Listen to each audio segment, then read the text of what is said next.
if we talking about greatest female pop artists, you know what I'm saying, especially of kind of our generation, you know, that is like has that crossover appeal. Mm-hmm. I mean, really, Beyonce is just now kind of starting to want to get into, because she's kind of rapping a little bit now, if you want to call it that. You know what I'm saying? She's just not kind of starting to break into that thing. Mm-hmm. But if you want to talk about like a total catalog, that she's got to be in the top 5. Who is that, For me, Beyonce? no, Missy Oh, Elliott. Missy Elliott, gotcha. And to me, I'm personally putting her in the top 3 because of her Who's versatility. Who's 1 and 2 for female? And I'm pop just okay. I gotta go Beyonce number 1. Okay. I got to. And if we're talking about raw numbers, Rihanna is number 2. Mm. If we just talking about Listen, numbers, I think if we just talk about numbers, Rihanna's number 1. I agree with you. But if we're talking about impact, influence, I can't. All hail King B. And I'm not a part of the Beehive. You know what I'm saying? Neither, but I'm not. You gotta respect greatness. On God, that's exactly what it is. And if we also gotta throw in ability, like Did you real see her Netflix singability. documentary? I did not, yo. I gotta step my game up. I'm gonna just be real. Like, I now see why people paid 5 bands to see Beyonce. I feel that. Like, throughout the whole thing, I'm like, even down to her performances, she had me in my fucking living room swag surfing, dude. Yeah. Like, in my living room. I was like, no doubt. That's you know what I'm saying? That's what's up. It's like her whole performance, and it was the documentary wasn't a documentary. It was just her performance at Coachella, and they coined it Beachella. Mm-hmm. And this is what makes her the GOAT, because she didn't get paid as much as any other headliner got paid. Okay. But what she did was she said, you don't have to pay me that much, but give me all the royalties for the show. So then she goes to Netflix can't do that. Yeah. and creates a documentary. Also, she got the rights to the video, the footage of no doubt. You get what I'm saying? That. And That's then she takes, you feel what I'm saying? She takes that and then goes to Netflix and say, let's do a documentary. No doubt. And then you're partnering with Netflix. Netflix didn't come to you, you came to them. Right. You know what I'm Almost saying? like a stand-up special almost. Exactly. Ooh, I didn't know that was the details about it. Hey, shout out to B. Shout out. And like I said, I'm not the biggest, you know what I'm saying? So if you got Missy Elliott number 3, because I'm thinking this, right? So I love Missy Elliott, but if I'm thinking of the top 3 best female pop artists of all time, I gotta put my auntie Whitney Houston at number 3. Okay, respect.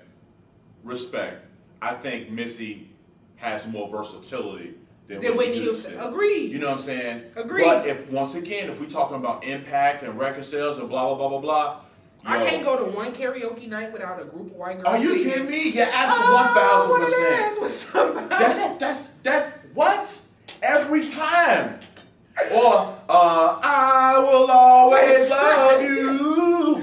Butchering that you song. Hear me? But they be in it. They be like this. Drunk, shit faced off that Jameson. Listen. And I'm not mad. You know, you feel me?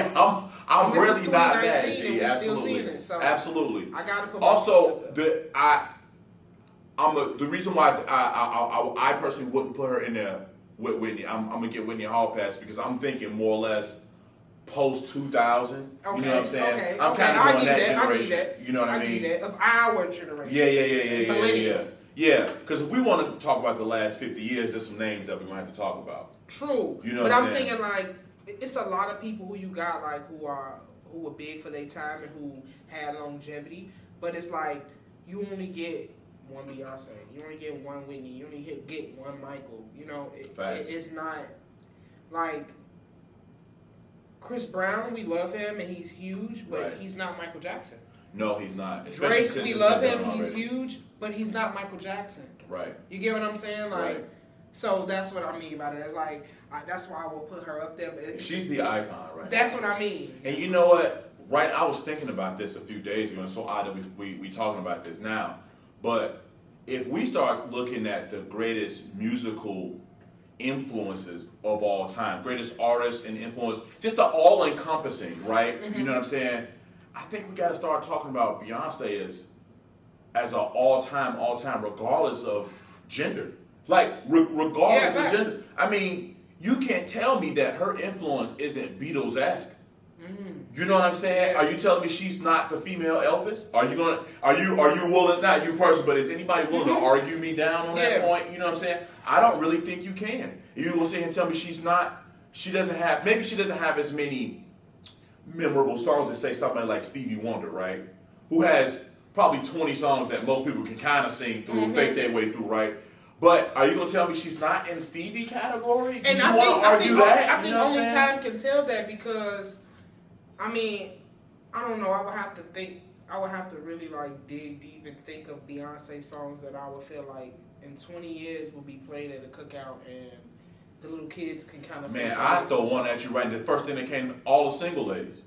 No matter what, that song is gonna play. Upgrade you. That song is gonna play. Yeah. And the fact that we can even have this conversation, right, says enough, because her status is with that is no question. And right now she's just, and that's what I mean by you don't want to keep, right. Because you're still here and you have that one great thing, if you keep trickling down, that one great thing starts to get diminished. It's like, oh, you got lucky.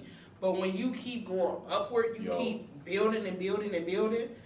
To me, that's what makes you great, and that's the thing about Beyonce. Like, I never was a huge Beyonce fan until recently. She started been grabbing me with like just the stuff she do, the stuff she put in her music videos, the little gems that she dropped in her music, and so she's caught my eyes as a black woman, No doubt. So that's why I'm like, I don't know. I would have to put Beyonce at number one as the most. She is Elvis-esque. She is Beatles-esque. She's Beyonce. Like, exactly. We don't even need to say nobody else.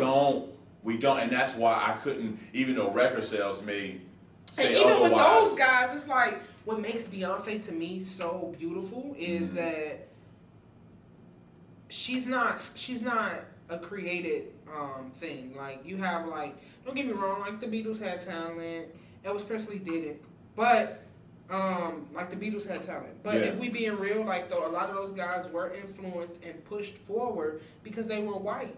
We had the Muddy Waters and all of those guys right here in Chicago and right in Gary, Indiana, where they were doing the blues and they were doing jazz and they were doing, rock and roll. Absolutely. Right here in this region. And because of the color of their skin, they didn't get pushed to the forefront. Yeah. And then these white people from the UK and London come over. Do you think if Beyonce came out in 1965 that her star would have been different? I think if Beyonce came out in 1965, they would have got somebody like Diana Ross, who's light skinned and look mixed, to be the forefront of a group. Beyonce kind of light skinned, and she was born in 1965. She high brown. Maybe not light skinned, but she high brown. You know what I'm saying? saying? Her mom's from Louisiana, so she might be a little Creole. But I mean, 1965 from Houston, Texas, she might have been a little darker. Maybe. But you can only compete in the era that you're competing in right now. So, and right now, man, I think all have to submit to her greatness, and that's how you know what true greatness is, in my opinion.